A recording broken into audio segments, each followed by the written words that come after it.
Antes que acabe el año, amigos, Abraham Mendieta le gira la quijada al prianista.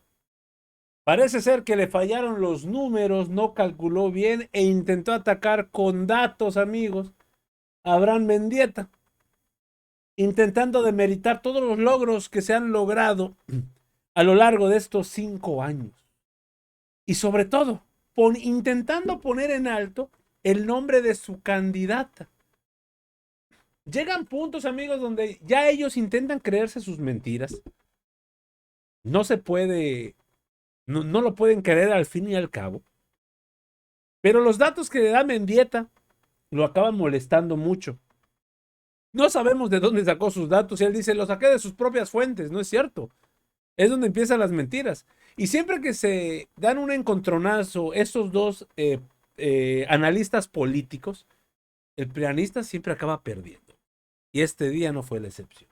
Amigos, bienvenidos a Radar Informa, yo soy Pedro y hoy miércoles 20 de diciembre, muy buenas tardes, espero que tu miércoles esté marchando excelente y te agradezco que estés conmigo para ver el siguiente contenido. Quiero que vean la madrina que la sientan al prianista por parte de Adrián Mendieta y ustedes me dirán qué opinan.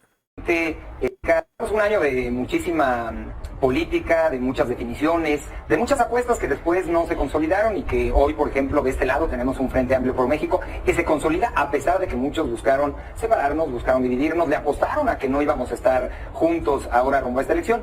Pero aquí tenemos siempre una hiperatención sobre lo público y sobre la política. ¿Cuál es la realidad? Que las personas están en otra sintonía. Bien dice Xochitl, no están en modo campaña todavía las mexicanas y los mexicanos. La atención vendrá justamente el próximo año. Hoy estamos pensando en el título 14 de la América, en las posadas, en la familia, en las vacaciones de los niños, en la cena de Navidad. Pero vendrá el momento de reflexión el próximo año. Porque siempre que termina un año, comienza otro en nuestra vida. Y en este caso, en política, en un sexenio, siempre hacemos un corte de caja. En este caso hacemos y haremos una reflexión colectiva, las mexicanas y los mexicanos, para pensar muy bien qué pasó durante este sexenio. ¿Cuáles fueron las promesas y los compromisos con los que llegó Andrés Manuel? ¿Y qué país nos está entregando? Y en ese momento de reflexión colectiva, de este corte de caja de los mexicanos, seguramente nos vamos a preguntar qué pasó con aquella promesa de la seguridad, de bajar a la mitad los homicidios dolosos en este país. ¿Qué pasó con la promesa de tener un sistema de salud nórdico? Deje usted un sistema de salud nórdico. ¿Qué pasó con simplemente mandar medicinas a los hospitales, a las farmacias públicas? ¿Qué pasó con la promesa que le hicieron a todas las mujeres de que iban a poder caminar seguras en la calle y que iban a poder regresar a su casa? ¿Qué pasó con todas esas promesas? ¿Vendrá ese momento de reflexión? ¿Vendrá seguramente entre marzo, abril, mayo, que serán las campañas constitucionales? Y estoy seguro que cuando hagamos esa reflexión colectiva los mexicanos, nos vamos a dar cuenta del gran engaño que fue toda la palabrería desde Palacio Nacional. Tiempo, 2 minutos ahora. Bueno, en lo internacional el año termina de la peor forma posible, porque cada 10 minutos un niño palestino sigue siendo asesinado en la franja de Gaza por el ejército genocida de Israel. Netanyahu es un criminal y se está quedando sin el apoyo incluso de sus aliados de Estados Unidos. Esperemos que la situación mejore para el año próximo, alto el fuego inmediato en Palestina.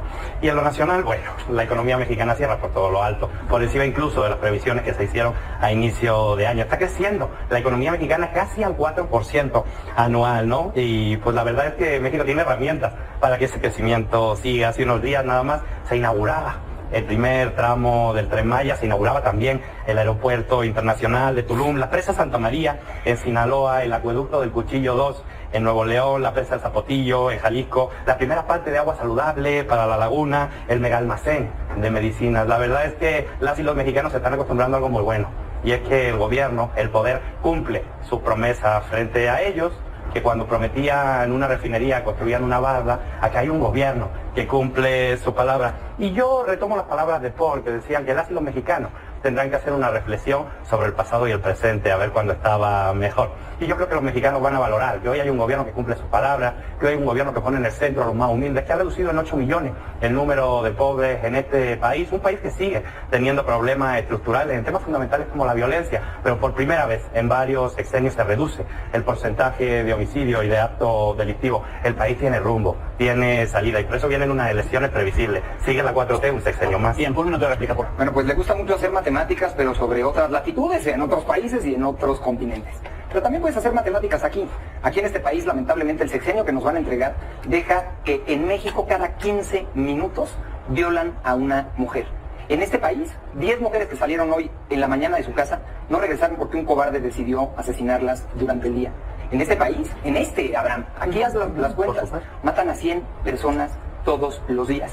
En este país también, esta administración, hablando del Tren Maya, se equivocó por 5 veces en el presupuesto de lo que iba a costar.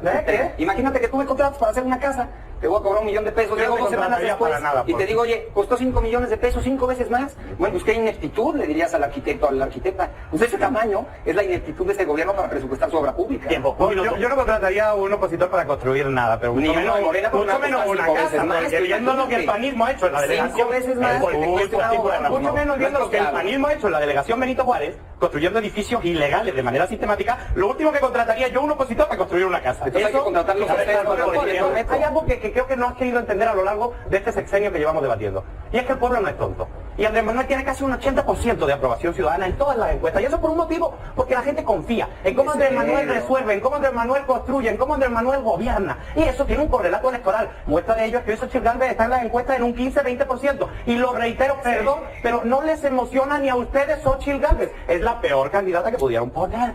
Me queda claro que no va a levantar. Por eso te digo, querido amigo, vamos a un proceso electoral previsible. No van a levantar. Un minuto de conclusión, Paul. Pues como usted vio, los números no mienten y las matemáticas les duelen. Porque mientras pongo hechos sobre la mesa, que son datos, por cierto, del propio gobierno, de las masacres, de la violencia que estamos viviendo en el país, de la violencia que sufren las mujeres todos los días, de los sobrecostos de las obras del presidente que se equivoca, nada más por 5 veces del presupuesto que usted y yo pagamos. Mientras pongo matemáticas, hechos y datos duros sobre la mesa, siguen hablando del pasado. Creen que entre peor hablen del pasado, más van a justificar su mal presente. De ese tamaño es el cierre de caja que tenemos que hacer. Yo sé que lo vamos a dejar para el próximo año, pero yo le pido a usted que nos está viendo que analice muy bien el país que recibieron, a lo que se comprometieron, las promesas que nos hicieron viéndonos a los ojos y el país que van a devolver. Es momento de cambiar el rumbo. Vendrá el próximo año, vendrá la reflexión y Andrés Manuel y su movimiento van para afuera. Un minuto de conclusión, Abraham. La persona que debate conmigo es una buena persona. Eso no es Hombre, gracias. Sin embargo, tiene un pequeño problema. Y es que cree que usted sufre amnesia. Y a usted se le olvidó cómo creció la violencia de manera descomunal en los gobiernos del PRI y el PAN. Y cree que a usted se le olvidó cómo se robaban a manos llenas el presupuesto público que nunca llegaba a la gente. Cree que a usted se le olvidó que la pensión para adultos mayores la votaron en contra los no se le olvide, cree que a usted se le olvidó que votaron en contra de aumentar la pensión de adultos mayores a 6,000 pesos para el año que viene. Cree que a usted se le olvida 90 años de mal gobierno, de corrupción, de violencia, de impunidad. Mire, el PRI y el PAN fueron la pesada carga con la que México tuvo que cargar el siglo pasado. Otros países tuvieron dictaduras militares. Este país tuvo el peor gobierno de la historia de América Latina por 90 años. Le están echando ganas para hacer historia ahora sí. Tiempo. Gracias, Paul. Gracias, Abraham. Gracias, Alejandro. Feliz Navidad a todas, a todos que aguantan aquí hasta... Aquí lo interesante de igual manera es como Pues recapitulemos qué tipo de proyectos se hicieron en los sexenios anteriores. Recapitulemos. Ninguno. Y los proyectos que se realizaban eran proyectos sumamente inflados. Ahí van a decir, es que no. Es como dice Paul, no supo el presidente administrar y realizar el análisis correcto del costo del Tren Maya. Ok, pero se hizo ese Tren Maya sin deuda. Punto número 2. Lo que realmente a los prianistas, y yo sé que a él no, porque él es un títere más, lo que encanija a los prianistas a más no poder es que ese recurso era un recurso que dividían ellos mismos. Se iban a los partidos, se iban a las empresas, se iban a las licitaciones. En esta ocasión no. Eso es lo que causa tanta rabia, que ya no pudieron manejar el recurso como lo hacían en sexenios anteriores.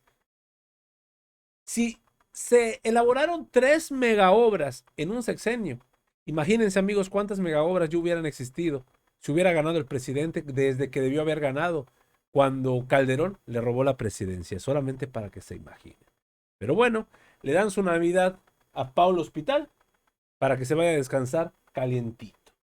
Amigos, hasta aquí la información al momento. Espero que haya sido de tu agrado. Si te gusta este contenido y te gustan estos videos, apóyanos suscribiéndote y regalándonos ese poderosísimo like. Yo soy Pedro para Radar Político y te agradezco el tiempo que me regalaste para ver el video y nos estamos viendo en una nueva transmisión. Y recuerden, amigos, la 4T avanza, aunque se ardan.